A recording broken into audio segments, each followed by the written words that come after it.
다들 건강하시죠? 어제 주말이어서 코로나 검사가 적었음에도 불구하고 확진자가 1000명이 넘었답니다. 그래서 우리나라 코로나 감염이 시작된 이후로 역대 가장 많은 확진자가 나와서 지금 방역당국뿐만 아니라 온 나라가 초긴장 상태 가운데 있습니다. 서울 경기가 주로죠. 서울 경기가 거의 800명 가까이 확진자가 나왔습니다. 요즘 아는 사람들 가운데서도 확진자가 나왔다 하는 얘기들을 이렇게 듣게 되는데 정말 우리가 많이 주의해야 되겠고, 무엇봐도 얼른 이 사태가 진정되도록 기도를 많이 해야 될 것 같아요. 그래서 우리 교회도 아이들부터 모든 성도들이 안전하고, 또 우리 지역과 또 우리나라와 세계 가운데 이 코로나 사태가 진정될 수 있도록 우리 중부를 쉬지 말아야 될 것 같습니다. 이제 12월이 얼마 남지 않았고 2020년도가 저물어가고 있습니다. 이런 상황인데 오늘은 요한복음 3장을 통해서 하나님께서 우리에게 주시는 메시지를 다 같이 듣기를 원합니다. 요한복음을 간단히 먼저 좀 얘기하자면 요한복음은 공강복음과 다르죠. 공강복음은 마태복음, 마가복음, 누가복음, 누가복음이라고 하는데 관점이 좀 다릅니다.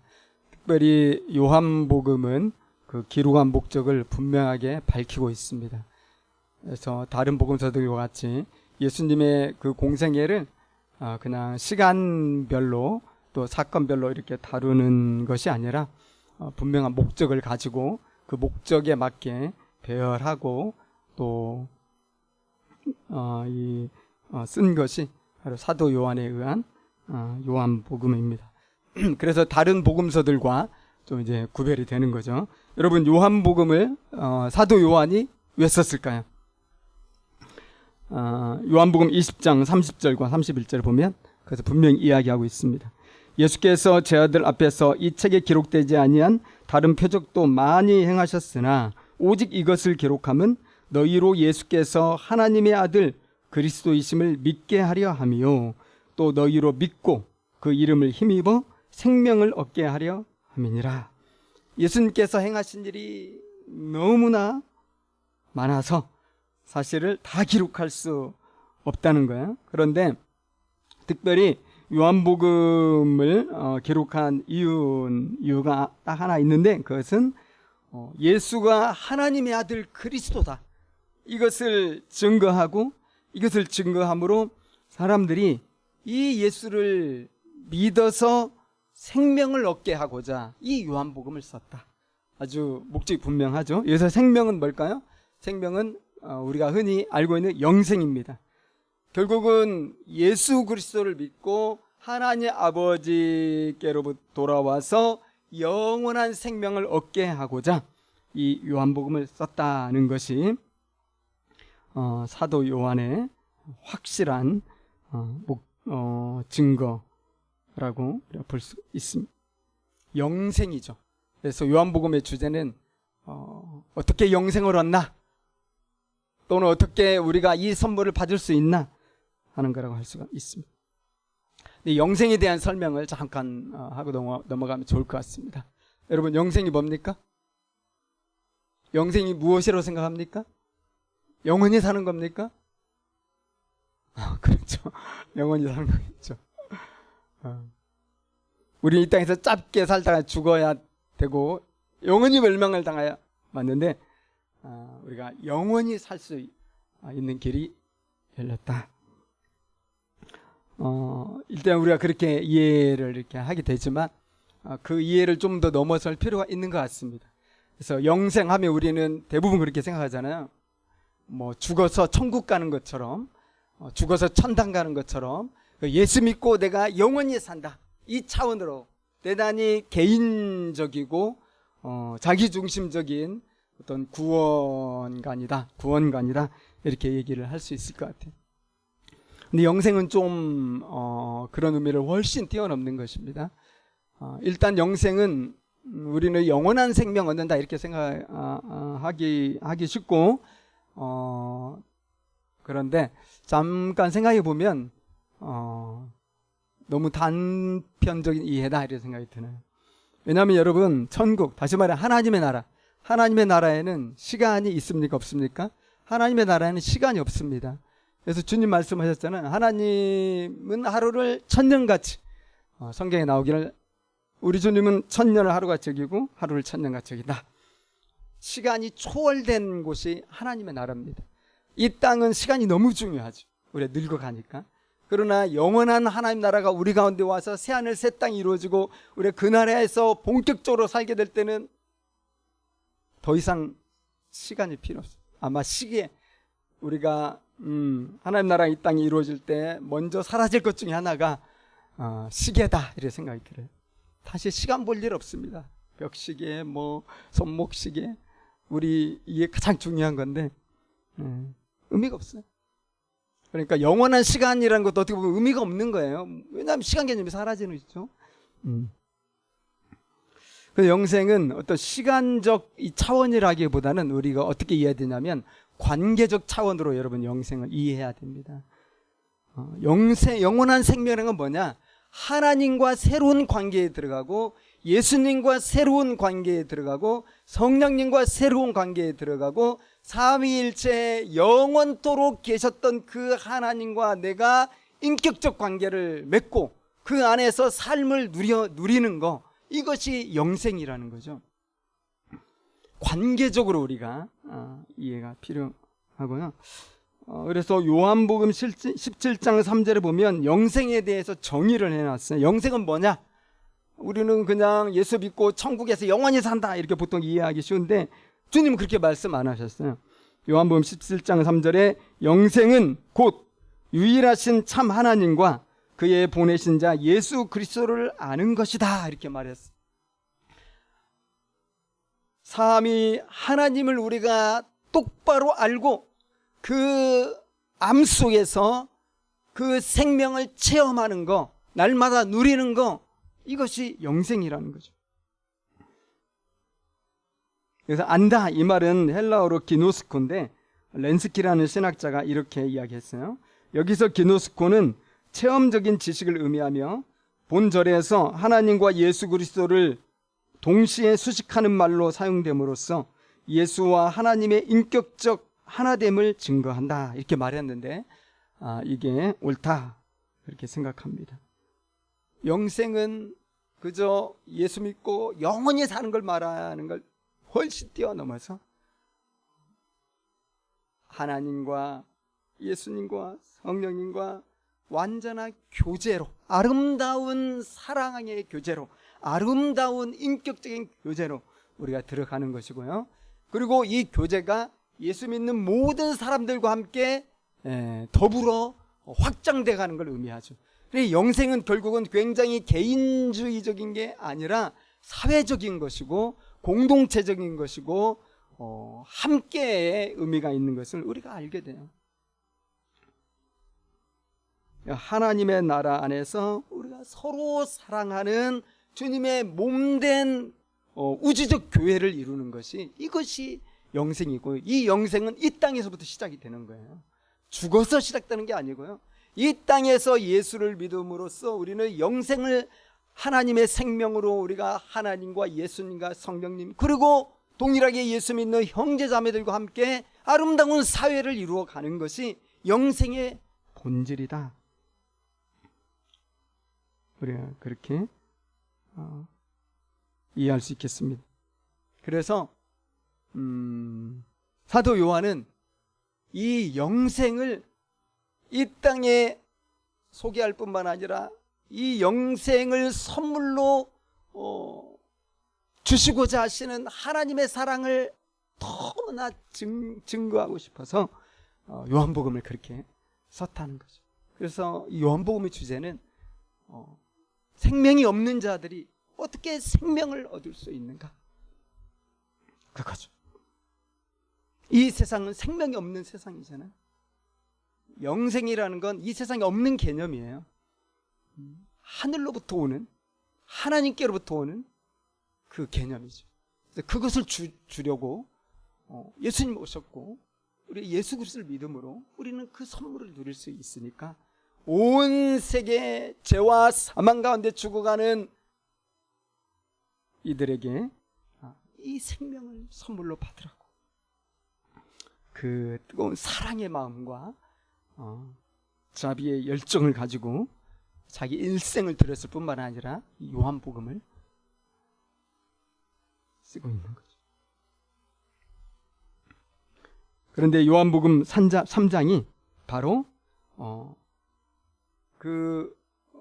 그렇게 영생을 주시고자 하는 하나님의 마음을 잘 드러낸 요한복음에 나오는 많은 이야기 중에 굉장히 주제가 잘 드러난 본문이라는 거죠.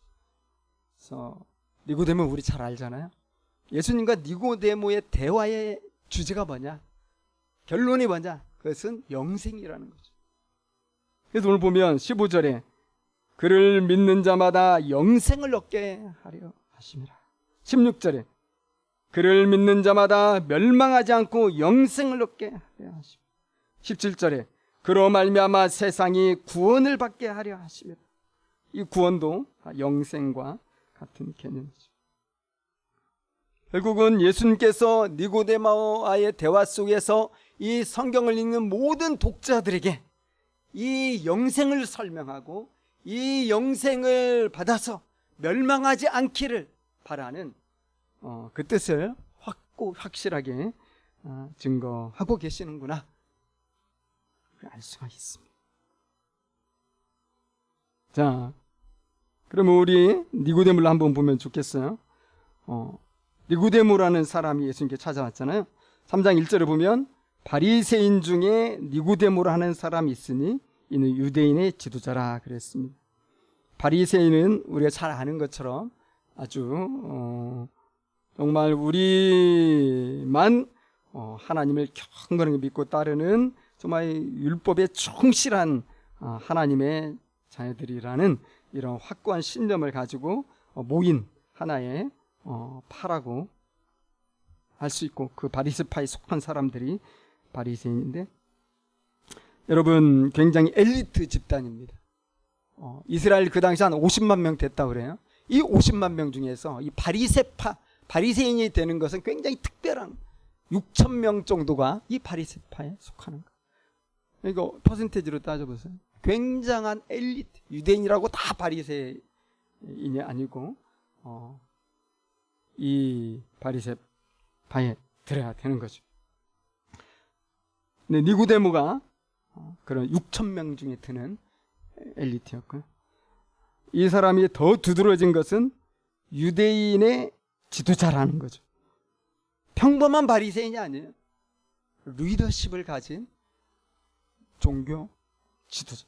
이 지도자는 아르콘이라는 말인데 이것은 사내들인 공회의 의원이라는 거죠. 그래서 이 6천 명의 바리새인 중에 또 니고데모는 유대인의 지도자로서 사내들인 공회 의원이라는 71명에 들어가 있어요. 와, 얼마나 대단합니까? 오늘날 뭐 국회의원 그 이상 가는 권력이라고 할 수 있어요. 그 당시 사내들인 공회는 유대 이스라엘의 자치정부를 통치하는 기구잖아요. 그래서 사법권과 또 모든 이 행정권과 이 권력을 다 가지고 있어요. 그 중에서도 니고데모는 지도자였다. 그리고 엄청난 부자였습니다. 큰 부자였죠. 그는 성공한 사람이잖아요. 정치적으로 또 물질적으로 또 명예는 어떻습니까? 랍비죠. 아주 존경받는 율법 학자고 율법 선생입니다. 랍비라고 불렀습니다. 모든 걸 다 가진 사람. 나이는 몇 살 정도 됐을까요? 약 40살 정도 이렇게 보고 있어요. 오늘날로 보면은 이 정도 성취를 이룬 나이는 50대 중후반, 60대 정도 되는 나이라고 볼 수 있을 것 같아요. 그러니까 유대인으로 태어나가지고 이스라엘 사회에서 최고의 정점에 있는 사람 중에 한 사람이다. 이 정도 되면 여러분 행복해야 되지 않을까요? 이 정도 되면 자기가 이룬 거에 대한 엄청난 긍지와 자부심을 가지고 아무것도 배울 필요 없고, 그죠? 아무것도 배울 필요 없고, 아무것도 궁핍함이 없고 행복해져야 될 것 같은데, 오늘 본문에 나오는 건 뭡니까? 이 사람이 밤에 잠을 자지 못하고 있다. 한밤중에, 그 밤중에 예수님께 찾아와야 될 정도로 그는 이 세상에서 사람들이 부러워하는 모든 것 가지고 있었지만 마음에 평안이 없었어. 해결되지 못한 깊은 고뇌가 있는데 그것이 무엇인지, 그는 일찍 잠자리에 누웠지만은 잠이 오질 않는, 이것이 하루 이틀이 아니죠. 몇 날 며칠 또는 몇 개월 오랫동안 그를 괴롭힌 거예요. 마음에 평안이 없고 마음에 확신이 없고. 여러분, 지금 니고데모가 보여주는 건 뭐죠? 하나님의 생명이 없는 이 세상 사람의 특징을 보여주는 거죠. 하나님의 생명이 들어가 있지 않으면 이 세상에서 모두 원하는 것들을 다 얻었을지라도 결국 인생은 허무와 절망과 차절로 끝나게 되어 있다 이거죠. 죄와 사망의 열매를 맺는 겁니다. 하나님의 생명이 없으면 그는 이 세상에서 모든 것을 가졌다 할지라도 아무것도 없는 자입니다. 그럼 반대로 하나님의 생명이 있다면 이 세상에서 아주 가난해도 그는 가장 부자예요. 이 세상에서 아주 무명한 자일지라도 그는 가장 유명한 자. 이 세상에서 아주 낮은 위치에 있어도 그는 가장 높은 자리에 있는 사람. 이 하나님의 생명이 없었기 때문에 이 니고데모는 그렇게 괴로웠던 건데 자신은 모르죠. 왜 내 인생이 허무한가? 나는 이 정도 성공했고 이렇게 돈 많고 이렇게 존경받는데 혼자 있으면 너무 인생이 쓸쓸하고 너무 인생이 허전하고, 도대체 인생이 뭔가 꼬리에 꼬리를 물면서 잠이 잘 오지 않는 거잖아요.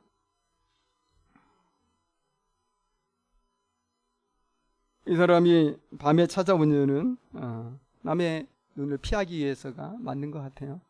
더군다나 그 당시 이 산헤드린 공의회 또 바리새인들은 예수님을 죽이려고 했던 집단이잖아요. 그곳에 지도급에 있는 사람이 예수에게 가서 뭐 상담을 한다?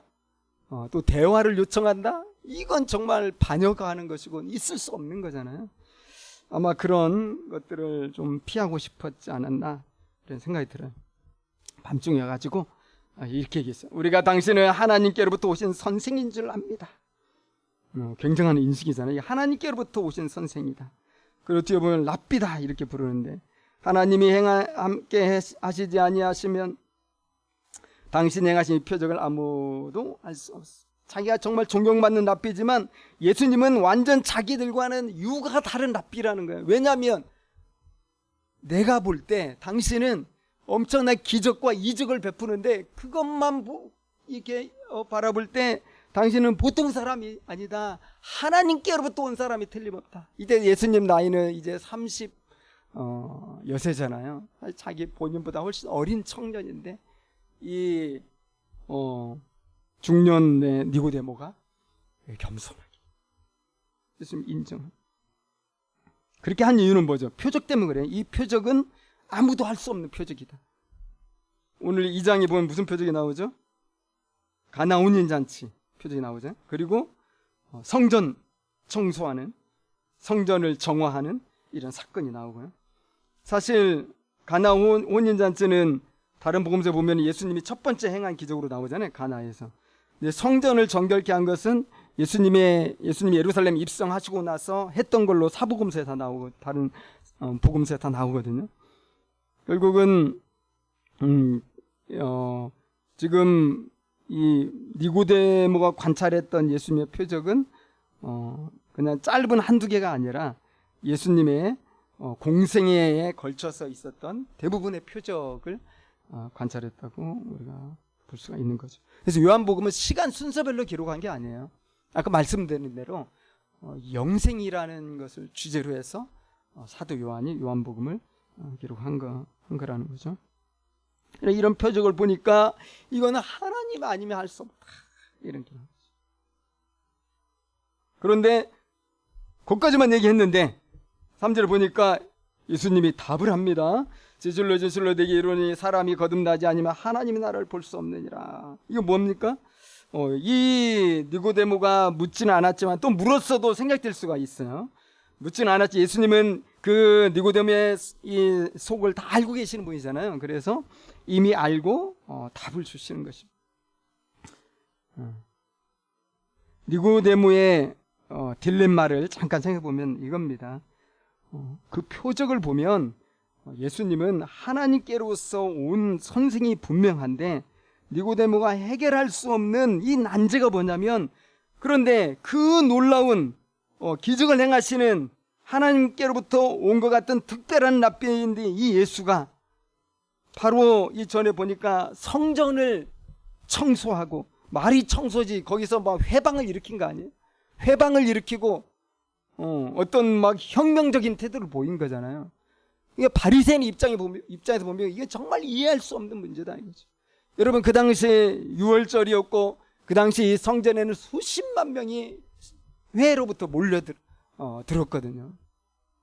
저 로마의 이스라엘 교포들, 또 저 이집트의 알렉산드리아에 있는 로마의 교포들, 또 소아시아에 흩어져 있는 로마의 교포들, 또 자국 사람들이 이곳에 모여가지고 수십만 명이 막 북적이면서 그곳에서 이제 재물을 준비하면서 사고 팔고, 장난 아니잖아요. 이때 잡은 그 제사로 드린 재물만 해도 한 기로에 의하면 염소나 소나 양이나 비둘기 합치면 100만 마리가 됐을 정도다라고 얘기합니다. 우리가 세상적인 관점 보면 어떻습니까? 엄청나게 호황을 누리는 거예요. 예루살렘이, 이스라엘의 예루살렘이 엄청나게 거기서 돈이 모이고요. 거기에 관장하는 사두개인들, 제사장, 그리고 바리새인들은 거기서 엄청난 수익을 얻는 거예요. 그리고 막 세계에서 사람들 오는 걸 보면서, 야, 정말 예루살렘은 하나님의 성이고 이 성전은 하나님의 성전이고 정말 하나님이 영광 받으시고 찬송 받으시고 정말 어떤 이 유대교가 막 세계화되는 것 같은, 이사야의 그 예언이, 여호와의 말씀은 시온에서 나온다는 것, 그리고 막 이방인들이 막 이리 모여드는 것과 같은, 이것이 막 이루어진다 이렇게 생각을 할 법한 그런 호황이죠. 그런데 그때 예수님이 채찍을 만들어서 막 휘두르고 상을 뒤엎어버리고 장사꾼들 쫓아내고 이렇게 하니까 니고데모 입장에서는 이게 이해할 수 없는, 아니 그렇게 하나님의 선생으로서 위대한 이전을 베푸시는 분이 왜 이 성전 제사를 회방하고, 이해할 수 없잖아요. 그죠? 주님은 뭡니까? 네가 그런 표면만 보고는 도저히 이해할 수 없는 게 너무 당연하고, 그 이유가 있는데 뭐냐? 네가 지금 하나님의 나라를 보지 못하기 때문에 그렇다.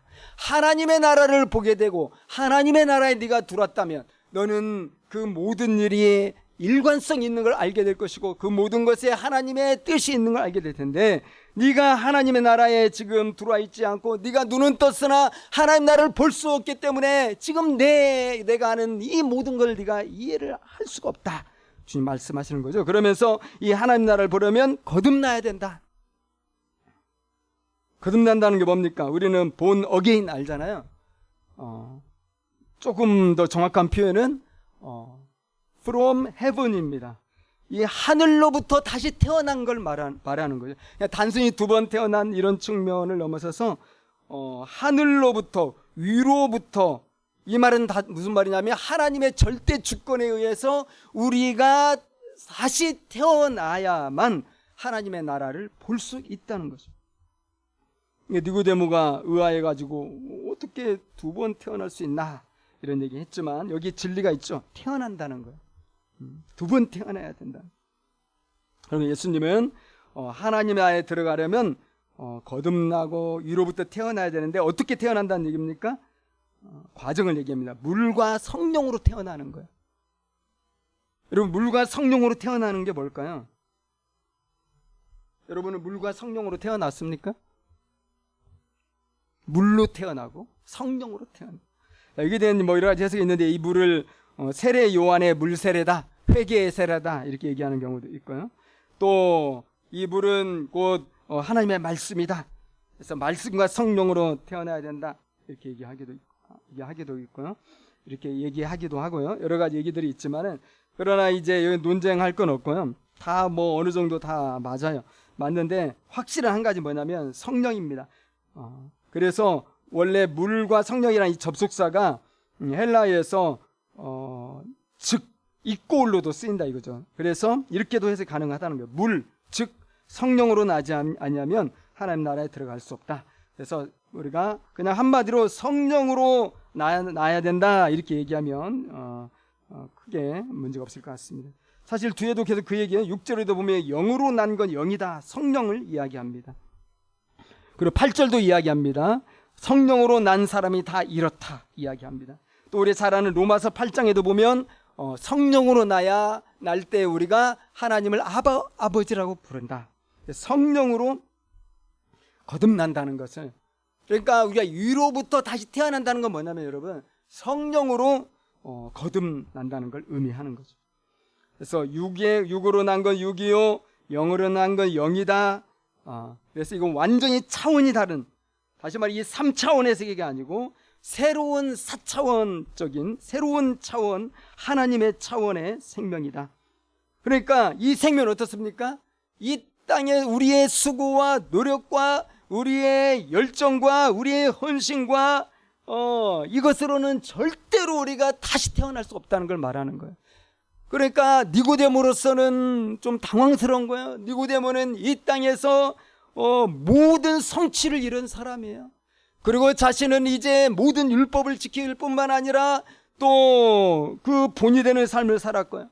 그래서 율법을 따라서 늘 하나님을 예배하고 제사 드리고, 또 일주일에 2번씩 금식을 하고, 또 힘써서 구제를 하고, 또 기도하고 11조를 빠짐없이 하고, 모든 얻는 것들의 11조를 정확하게 하고, 그는 이런 모든 생활을 통해서 자기 자신이 아브라함과 이삭과 야곱의 그 나라에 들어갔다고 믿었는데, 지금 예수님은 그런 걸로는 네가 다시 태어날 수 없고 거듭날 수 없고 하나님의 나라에 들어갈 수 없는 것이고, 하나님 나라에 들어가는 것은 이 땅에서 우리가 무엇인가 노력하고 수고해가지고 엄청난 이 정말 형설의 공을 쌓아가지고 이루는 그런 개념이 아니다.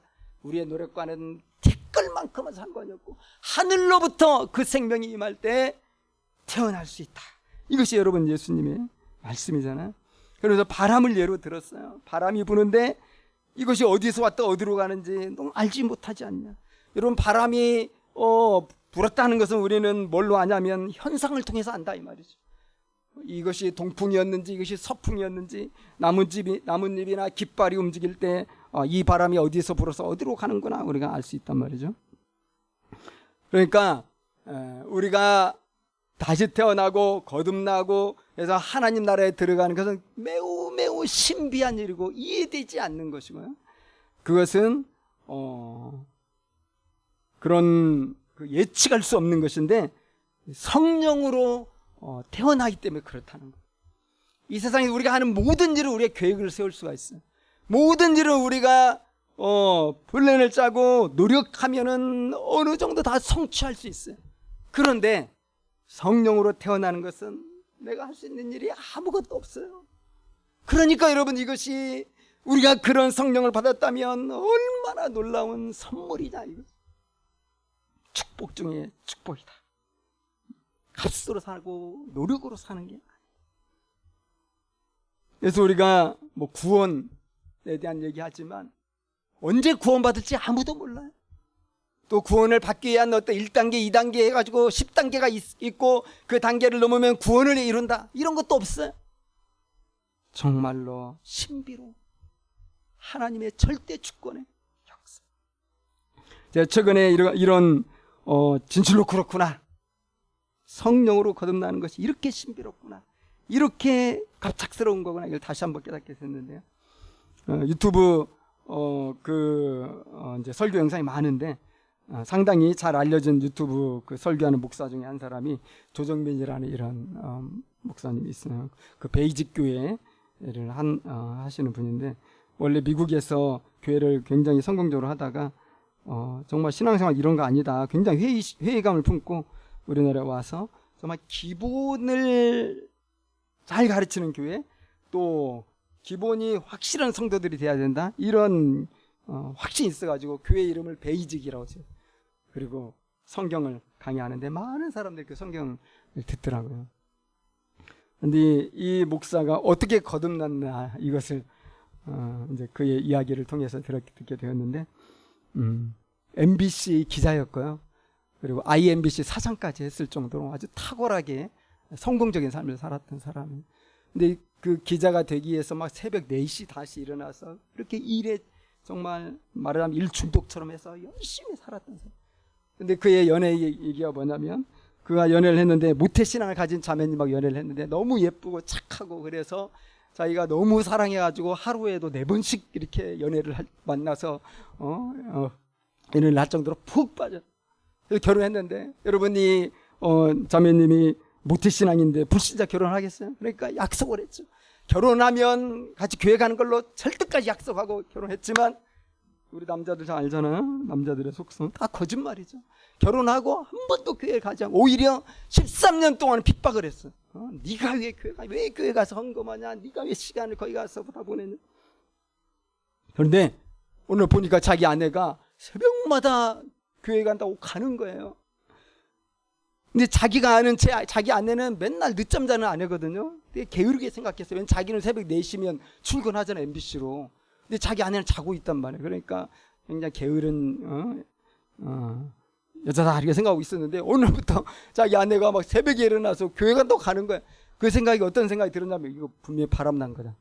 그래가지고 자기 아내의 불륜을 잡기 위해서 몰래 따라가 봤더니 이 교회로 들어가서 기도를 하는데 뭐 막 방언을 하잖아요. 큰 교회인데 막 방언을 하니까 그게 너무 이상하고 여기 바람난 건 아닌 것 같고 좀 이단에 빠진 것 같은 생각이 갑자기 들은 거예요. 그래가지고 이 기자 정신이 발휘해가지고 내가 이 취재를 일주일 동안 해가지고 이 잘못된 데서 이 잘못된 사이비를 고발하고 또 아내도 빼내야 되겠다 이런 생각을 가지고 매일 새벽에 가기 시작했는데 며칠 됐는지 모르지만은 어느 날 그 새벽기도 시간에 찬송이 이렇게 갑자기 자기 안에 들어오는 거예요. 그 찬송이 뭐냐면은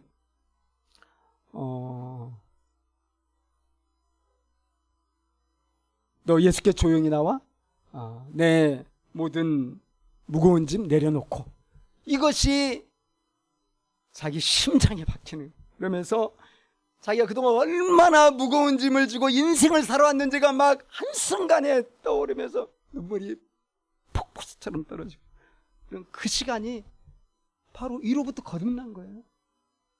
예수 믿을 생각 1도 없던 사람이에요. 오히려 막 독사의 눈을 하고 문제를 찾으려고 그 교회 갔는데 거기서 거듭나고 말았어요. 그리고는 새로운 세계가 있다는 것을 참으로 깨닫고 그가 외국에 가서 신학을 했어요. 목사가 돼가지고 돌아온 거예요. 나이 많아요. 그래서 지금 60대 중반 때 신기하지 않습니까? 근데 저는 한 가지 비밀이 있죠. 뭡니까? 이 부인이 이 아내가 어느 날부터 새벽 기도를 했다는 거예요. 무슨 기도했겠어요? 남편이 핍박하는 남편 좀 구원을 위해 기도하지 않았겠어요? 당연히. 결국은 기도가 하나님의 거듭나게 하는 은혜가 임하는 통로라는 거 사실 우리가 잘 알고 있잖아요. 이런 일들을 니고데모는 알 수가 없는 거죠. 자기 힘과 노력과 자기 수고로만 살아왔던 사람인데 이렇게 놀라운 정말 평안과 영원한 생명과 이 놀라운 영적 축복을 내가 아무것도 하지 않고 그냥 받는다는 건 그는 도저히 이해할 수 없는 거잖아요. 그런데 니고데모 봐 29절에서 어떻게 이런 일이 있을 수 있습니까? 다 심는 대로 거두는 건데 어떻게 이런 일이 있을 수 있습니까? 예수님 너는 이스라엘의 선생인데 그것도 모르냐? 10절에서 그러면서 증언하시기를 내가 땅의 일을 말해도 믿지 않는데 하물며 하늘의 일을 말하면 어떻게 믿겠느냐 하면서도 다 말씀하십니다. 이 땅의 일은 뭐냐면 바로 이 땅에서 거듭나게 하는 그런 일을 말하는 거야. 여기 하늘 일은 뭐예요? 하늘에서 하나님이 계획하시고 이제 곧 나타나실 일, 뭐 예수가 십자가에 못 박히는 이 구속의 정점, 구속사역의 정점을 의미하는 거예요. 못 알아듣겠지만서도 곧 언젠가 알아들으리라는 믿음을 가지고 주님은 그 하늘 일에 대해서 말씀을 하시는 거예요. 하늘에서 내려온 자 곧 인자 외에는 하늘에 올라간 자가 없는 자라. 13절 14절 모세가 광야에서 뱀을 등같이 인자도 들려 하리니 이는 그를 믿는 자마다 영생을 얻게 하려 하심이니라. 바리새인 니고데모의 눈이 확 떠졌을 것 같지 않습니까? 그동안은 도대체 거듭난다, 위에서 난다, 영으로 난다 도저히 이해가 안 됐는데 갑자기 모세가 광야에서 뱀을 든 이 사건을 이야기하니까 민수기 21장 나오잖아요. 눈이 번쩍 떼었을 것 같아. 저거 내가 너무 잘 아는 율법학자인 그가 얼마나 다 외우고 있는 말씀이죠. 잘 알죠? 광야에서 불순종하고 하나님을 원망하던 이스라엘 백성, 하나님이 하도 그러니까 불뱀을 보내가지고 심판을 했는데 다 죽어가는 마당에 모세가 기도하니까 하나님께서 모세에게 노뱀을 만들어서 장대 위에 매달고 모든 자들이 그 노뱀을 보도록 그렇게 명하셨고, 노뱀을 보는 자마다 그 증상과 상관없이 누구든지 다 살 것이라고 말씀. 본 사람도 있고 안 본 사람도 있겠지만은 또 미신 같기도 하지만 사실은 이 노뱀은 언약이죠. 이 노뱀을 보는 자마다 구원을 받는 거예요. 그런 걸 말씀하시면서 예수님 자신을 얘기합니다. 하나님의 아들 인자가 그렇게 돼야 될 것이다. 그래서 이스라엘 백성이 노뱀을 믿음으로 봤을 때 살아난 것처럼 그 십자가에 매달린 예수를 믿음으로 바라보는 자는 다 영생을 얻게 돼요. 근데 여러분 이게 뭐죠? 이것이 바로 거듭나는 거예요. 거듭난다는 것은 바로 예수 그리스도를 믿고 그 예수 그리스도의 구원의 그 사역을 믿음으로 받아들이는, 이것이 거듭나는 것이고, 우리가 그렇게 할 때 우리가 하나님의 나라에 들어가는 것이다. 믿는다고 그랬는데 여러분 믿음은 어디서 나오죠? 믿음은 로마서 10장 17절에서 얘기하잖아요. 믿음은 들음에서 나며 들음은 그리스도의 말씀으로 말미암았느니라.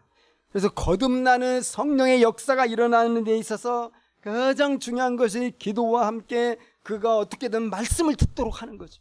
사실 아까 얘기한 그 목사님이 새벽기도 가지고 들은 건 찬양이지만 그 찬양의 가사가 바로 말씀이잖아요. 수고하고 무거운 짐진 자들아 내게로 오라. 그 말씀에서 그 가사가 나온 거잖아요. 우리가 노래로 듣든 연극으로 듣든 영화로 보든 하여튼 하나님의 말씀을 듣는 이런 일들이 매개되지 않고서는 그 믿음은 생길 수가 없는 거예요. 그래서 복음을 전한다는 것이 굉장히 중요한 거죠. 영화로 전하든 예술로 전하든 무엇으로 전하든 분명한 것은 듣게 해야 되고 들을 때 믿음이 생기는 거죠.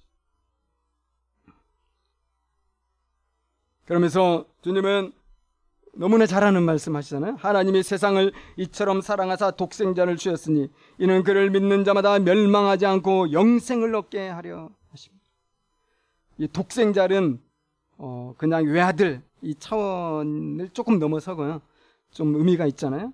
헬라어로 보면 모노게네스라는 말인데 하나님의 속성을 그대로 가진 단 한 사람의 아들이라는 그런 뜻입니다. 유일한 한 사람, 하나님의 속성을 그대로 가진, 다시 말하면 하나님으로서 이 땅에 오신 유일한 한 사람, 그것이 바로 예수 그리스도인데 그를 주셨고 그를 믿는 자마다 영생을 얻는다고 그랬는데 예수 그리스도를 믿을 때 무슨 일이 생기는 거예요, 여러분? 우리 안에 하나님의 생명이 쑥 들어오는 거예요. 내 안에 하나님의 생명이 시작되는 거예요. 그리스도를 믿을 때.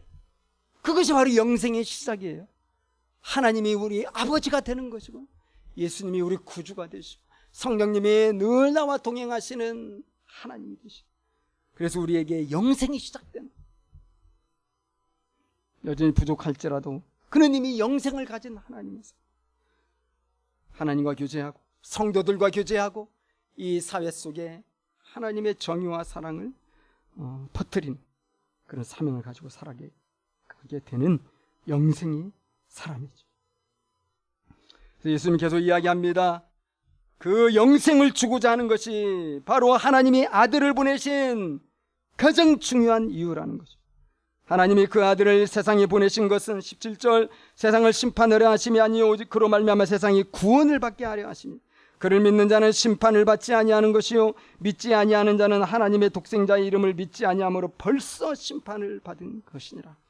여러분, 우리가 명확해야 됩니다. 뭘 명확해야 될까요? 하나님이 예수를 보내신 이유는 심판과 아무 상관없어요. 여러분, 하나님이 예수를 보내신 이유는 구원입니다. 구원. 우리를 거듭내게 하고 이 세상에는 없는 생명, 이 세상에서 우리가 죽어라고 노력해도 도저히 확보할 수 없는 이 생명, 하늘로부터만 와야 되는 이 하나님의 영원한 생명을 얻고 구원받고 영생을 누리도록 하나님이 예수님 보내주셨고, 예수님 오셔서 십자가 못 박혀 죽으시고 다시 살아나셨고 다시 살아나셨고 또 오신다고 말씀하셨다는 것.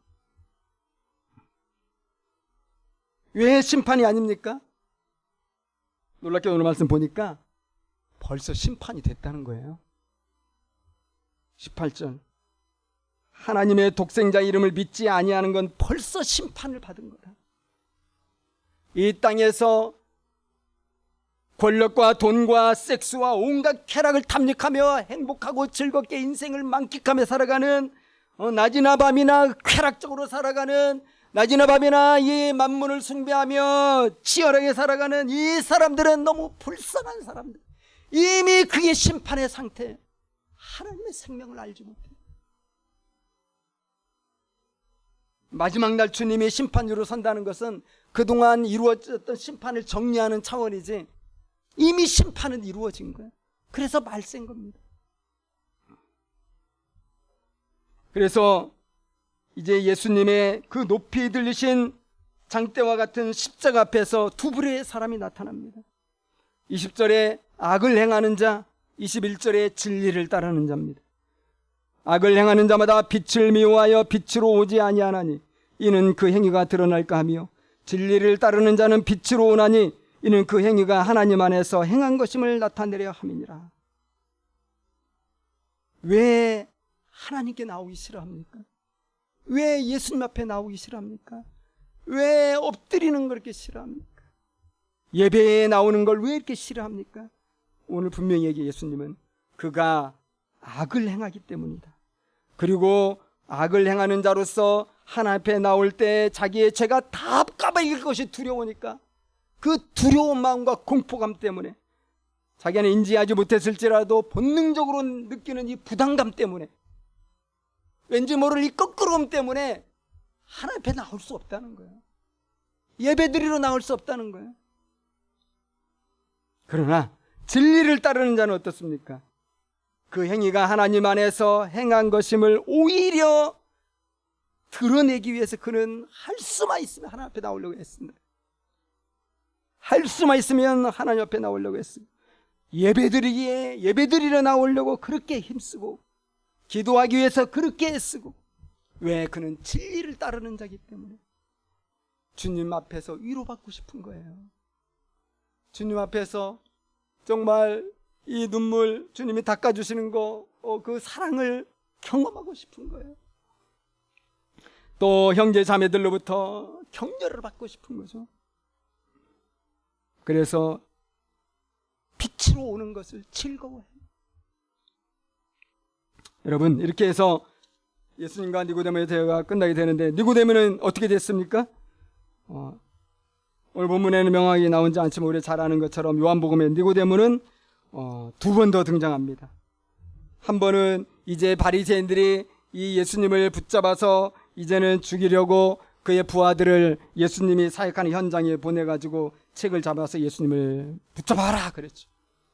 그런데 그들이 예수님의 이적과 말씀을 듣고 너무 그 은혜를 받은 거예요. 그래가지고는 예수님을 놔두고 그냥 돌아와서 보고하는 거예요. 저희들이 보니까 예수님은 정말 하나님의 사랑 같습니다. 보니까 막 책망을 하죠. 그때 니고데모가 나서가지고 이야기하는 거죠. 뭐라고 이야기합니까? 요한복음 7장 50절에서 52절 보면은 그 중에 한 사람 곧 전에 예수께 왔던 니고데모가 그들에게 말하되 우리 율법은 사람의 말을 듣고 그 행한 것을 알기 전에 심판하느냐? 말하자면 어떻게 우리가 진상 파악도 하기 전에 그 예수를 붙잡아가지고 심판하려고 하느냐 이거죠. 이건 말이 안 된다. 그러니까 그들이 대답하여 이르되 너도 갈릴리에서 왔느냐? 그래서 니고데모를 완전히 예수와 한패로 만들어. 니고데모는 괜히 나서가지고 완전히 이 바리새파 또 이 사내들의 공회 안에서 왕따가 돼버리는 거죠. 그걸 스스로 자초한 거예요. 이거 나서지 않을 수가 없는 거예요. 예수를 이제 마음속에 믿게 되니까. 그의 신앙이 확실하게 나타나는 게 어딥니까? 요한복음 19장 39절 4절에 나오는 것처럼 일찍이 예수께 밤에 찾아왔던 니고데모도 몰약과 침향 섞은 것을 100리트라쯤 가지고 오니라. 이에 예수의 시체를 가져다가 유대인의 창녀법대로 장례했는데 아리마대 사람 요셉도 바리새인이고 사내들은 공회원인데 함께 모든 제자들은 무서워서 다 도망친 그 순간에 등장해가지고 예수님의 시체를 창살하죠. 확실하게 영생을 가진 사람의 아름다운 신앙의 모습이잖아요. 여러분 오늘날 이 교회는 그런 사명을 받은 거예요. 무슨 사명이죠? 이 세상에는 없는 생명이에요. 이 세상에는 돈으로도 공부로도 어떤 수고로도 얻을 수 없는 이 하나님의 아름다운 영원한 생명, 그 생명을 우리에게 주시고 이 생명을 이 세상에 전하라고 하나님의 각 지역마다 온 세계 각 나라마다 교회를 세워주신 거예요. 교회의 목적 한 가지만 얘기하라면 이 땅에 있어야 될 이유는 이 생명을 전하라는 거예요. 하나님의 생명을 주라는 거예요. 너희가 공짜로 받은 것처럼 주라는 거예요. 이것이 우리 교회가 받은 사명이고 우리 교회가 포커스를 맞춰야 돼요. 핵심 중에 핵심적인 사역이다. 우리가 3M 사역을 하잖아요. 그것 때문에 하는 거죠. 3M을 통하여서 생활선교, 마을선교, 생태선교를 통하여서 하나님의 성품과 예수님의 행동이 드러나는 선한 어떤 일을 우리가 하는 거예요. 그 일을 통해서 사람들이 하나님께 영광 돌리고 그리스도께 오기를 우리는 바라는 거죠. 그래서 여러분 선교 아닙니까? 니고데모 같은 사람이 있기를 바라는 거죠. 예수님이 기적을 행하고 이적을 행할 때 니고데모가 예수님의 그 행동을 보고 예수님께 찾아왔어요. 도대체 당신은 누굽니까? 당신은 진짜 무슨 의도로 이렇게 하는 것입니까? 그래서 니고데모가 영생을 얻었잖아요. 근데 여러분 그런 경우가 많지는 않잖아요. 니고데모처럼 예수님께 이렇게 찾아온 사람이 많지 않잖아요. 우리가 3M 선교 이렇게 한다고 그래서 그들이 예수님께 돌아온다는 보장이 어디가 있어요? 우리는 보장은 없어요. 오면 정말 좋겠지만은 안 올 수도 있어요. 우리의 삶 속에서 설득이 안 당할 사람도 너무 많죠. 그래서 우리는 이것만 하면 안 되고요. 뭘 해야 돼요? 직접 사람에게 가서 증언을 할 줄 알아야 돼요. 그래서 선교와 전도가 두 바퀴처럼 균형이 있어야 되겠죠. 우리가 삶으로도 선교하지만 말로써도 직접적인 전도도 반드시 해야 된다는 것입니다. 성경에 나타나 있죠. 그래서 그런지 여러분 요한복음 4장은요 예수님이 찾아갑니다. 니고데모는 예수님 행동을 보고 니고데모는 예수님께 왔지만 사마리아 여인은 안 와요. 예수님이 찾아갑니다. 안 오는 사람들에게는 우리가 찾아가서 예수님을 증언을 해야 되는 거죠. 그래서 사마리아 여인이 영생하도록 솟아나는 샘물을 맛보잖아요.